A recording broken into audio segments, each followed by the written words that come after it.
went from a dogfighting ring to law enforcement and detection hero dog of the year. He helps prevent fires and keeps people safe in his community.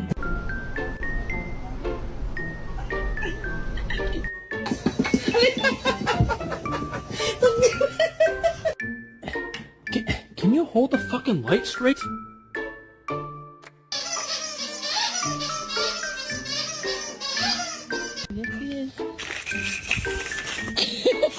Slow down, brake!